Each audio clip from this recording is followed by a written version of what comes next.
Se eu te perguntasse quem mandava no mundo há 3.000 anos atrás, provavelmente você responderia: os faraós do Egito, ou então os temíveis generais da Síria, enfim. Mas e se eu te dissesse que o verdadeiro CEO da antiguidade não morava em um palácio gigante no deserto, mas sim em um bar? Enquanto os grandes impérios se matavam por terra, um povo semita, espremido entre as montanhas e o mar, decidiu que o mundo era pequeno demais para eles. Eles não queriam conquistar territórios nem nada disso. Eles queriam o seu dinheiro, os recursos de outros povos e, de quebra, acabaram inventando a base da nossa escrita, o alfabeto. Eles eram chamados de fenícios, os senhores do mar. Mas aqui vai o primeiro segredo: eles mesmos nunca se chamaram desse jeito. Então, hoje, nós vamos fazer uma engenharia reversa na civilização que inventou a globalização, transformou tinta de molusco em ouro e desafiou até mesmo Alexandre o Grande.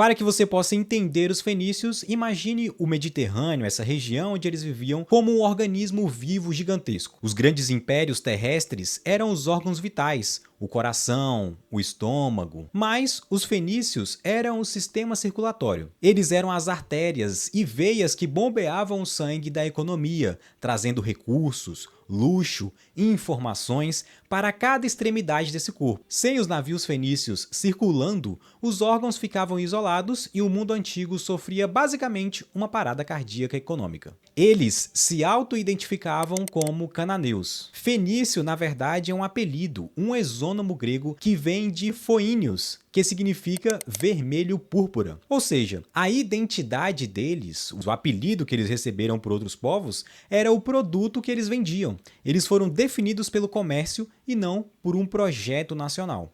Politicamente, esqueça a ideia de um país unificado. A Fenícia era uma talassocracia, ou seja, um poder baseado no mar, formado por cidades-estados rivais como Tiro, Sidom e Biblos. Mas aí pode vir aquela pergunta: no final das contas, quem mandava? E quem mandava ali era uma elite de ricos comerciantes e também de armadores. O poder não vinha da terra, vinha de quem controlava as rotas comerciais marítimas. E se você acha que o Vale do Silício foi o primeiro a inventar essa tecnologia disruptiva antes dos fenícios, escrever era um pesadelo. Você precisava decorar milhares de símbolos cuneiformes ou então de hieróglifos. Só uma elite de escribas e sacerdotes tinham esse poder, tinham essa habilidade. Os fenícios, eles olharam para isso e pensaram: isso aqui é péssimo para os negócios. Eles precisavam de algo rápido para registrar os contratos e inventários em navios balançando ali no mar a todo momento. Então, eles simplificaram tudo em apenas 22 símbolos puramente fonéticos. Cada letra era um som. Isso então acabou democratizando a escrita. Agora, comerciantes e capitães podiam ler e escrever muito mais facilmente, sem precisar de alguém muito especializado ali para conseguir emitir uma mensagem. Os próprios gregos se aproveitaram disso, colocaram as vogais ali e o resto é história.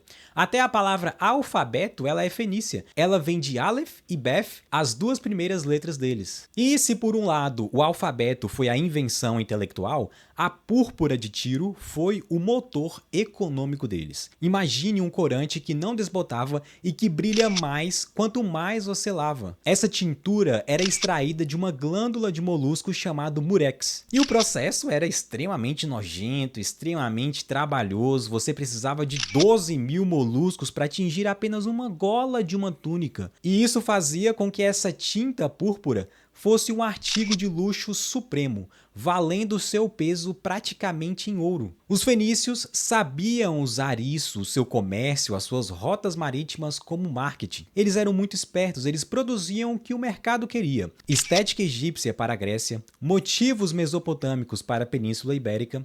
Eles eram os mestres do sincretismo artístico e também da vassalagem lucrativa. Por quê? Porque eles pagavam tributos aos impérios para garantir acesso aos mercados. Eles acabavam perdendo ali um pouco da sua soberania política, mas ganhavam uma dominância econômica absurda. E uma grande questão que surge é como eles fizeram para dominar o mar. E a resposta é muito simples, foi engenharia pura. Eles melhoraram a quilha e o birreme. Ao colocar 2 fileiras de remadores, dobraram a velocidade sem perder a manobra. Eram navios leves, feitos de cedro do Líbano, a melhor matéria-prima da época. Eles foram os primeiros a criar uma rede comercial pan-mediterrânea, conectando Ásia, África e Europa. Suas cidades eram fortalezas marítimas. Tiro era uma cidade-ilha com muralhas de 45 metros de altura. Mas a religião deles também tinha um lado sombrio que chocou o mundo antigo, os Tofetes, santuários com urnas de restos cremados de recém-nascidos. E isso era o quê? Um sacrifício, um ritual ou apenas um cemitério infantil? O debate entre os historiadores ainda é intenso, mas as fontes antigas descreviam cenas terríveis de sacrifícios em momentos de crise comunitária. Mas algo que também é muito importante de ser lembrado quando nós falamos dos fenícios é que a história deles tem nomes poderosos. Por exemplo, Irão I de Tiro, o rei diplomata que fez uma aliança com Salomão para construir o templo de Jerusalém. Ele deu cedro e artesãos e recebeu em troca trigo, azeite e também paz. Além disso, também não poderíamos esquecer da lendária Dido, ou então também chamada de Elissa. Fugindo da tirania do irmão em Tiro, ela chegou ao norte da África e pediu terra ao rei local. Ela disse: "Só quero a terra que couber na pele de um touro." O rei riu e aceitou, né? Só na pele de um touro não vai pegar terra nenhuma. E aí o que a Dido fez? Ela cortou a pele em tiras milimétricas, cercou uma colina inteira e fundou Cartago, a cidade nova. Opa, peraí.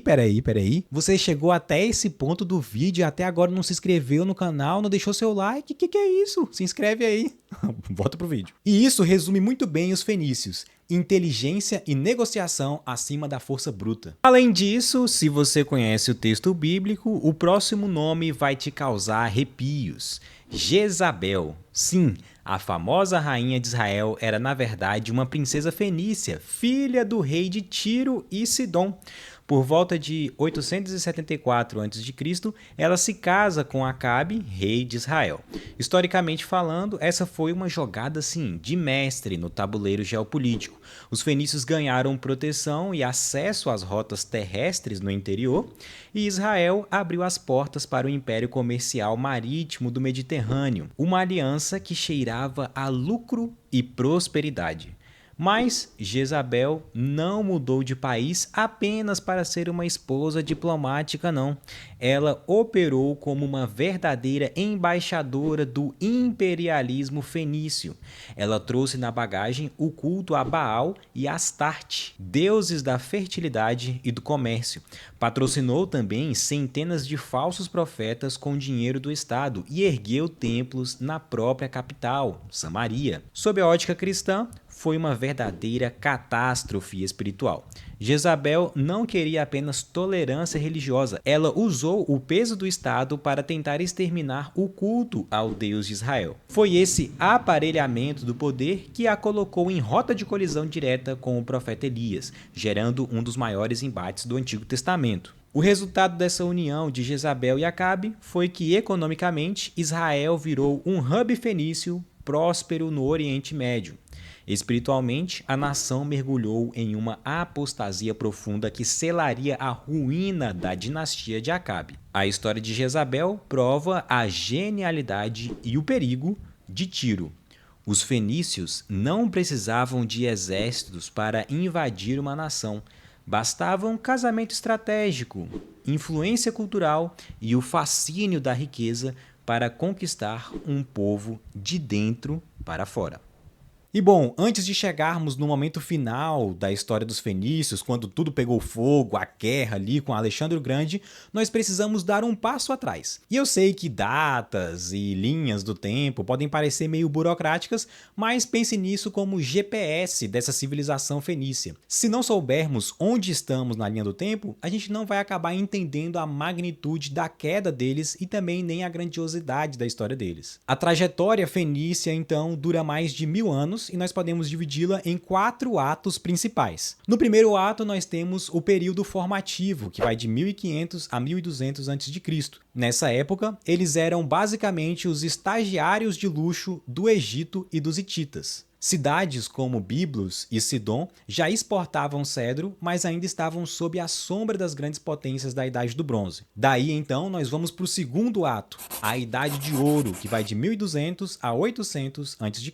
Aqui é onde eles viram, sim, os CEOs do Mediterrâneo. Houve um colapso das grandes potências da época e os fenícios, com seus barcos, preencheram esse vácuo de poder. É a era do rei Irão I, da invenção do alfabeto e da fundação lendária de Cartago em 814 a.C. Eles eram independentes, ricos e também imparáveis. Daí então nós vamos para o terceiro ato, que é a Era dos Impérios, que vai de 800 a 332 a.C. As coisas começam a ficar meio tensas. Grandes impérios terrestres, a Síria, Babilônia e a Pérsia, percebem a riqueza fenícia e em vez de lutar até a morte, o que os fenícios fazem? Os fenícios, eles adotam a estratégia da vassalagem lucrativa. E é aquilo que eu expliquei, eles pagavam tributos altíssimos para manter a sua rede comercial viva, para que eles pudessem então ter acesso a esses povos. Então com isso, eles eram o núcleo da marinha persa, mas por outro lado, a independência política já era um sonho distante. E por fim, nós vamos para o quarto ato, que é o fim helenístico, que vai de 332 a.C. em diante. E é aqui então que o GPS ele recalcula a rota pela última vez. Alexandre o Grande chega destruindo tudo. A cidade de Tiro cai e a cultura fenícia começa a se fundir com a cultura grega. A Fenícia deixa de ser uma entidade política para virar parte do mundo helenístico daquele período. Agora, você já sabe em que ponto do mapa nós estamos. E aí fica mais fácil entender porque o que aconteceu em Tiro não foi apenas uma batalha, mas sim foi o fim de um modelo de mundo. E então tudo mudou em 332 a.C., quando Alexandre o Grande estava conquistando o mundo inteiro. Todas as cidades fenícias se renderam, menos a cidade de Tiro. Eles confiavam nas suas muralhas e no fato de serem uma ilha a 800 metros da costa. Então, o que Alexandre o Grande fez? Ele fez o impossível, né? Porque ele construiu um dique de pedra usando escombros da cidade velha para ligar o continente até a ilha. Foram 7 meses de cerco brutal. Quando a cidade caiu, a vingança foi terrível. 8.000 mortos, 2.000 crucificados e 30.000 escravizados. Foi o fim da Fenícia política, mas não do seu legado. Os fenícios não deixaram um império de estátuas gigantes, mas deixaram um império de conexões. Cada vez que você escreve uma mensagem ou consome um produto que veio do outro lado do mundo, existe um pouco do DNA fenício ali. Eles provaram que a geografia pode ser uma prisão ou um trampolim. Eles escolheram o mar e, ao fazê-lo, criaram as pontes que uniram o mundo antigo. E se você gostou dessa engenharia reversa da história, deixa o seu like, se inscreve no canal e segue a gente para muito mais.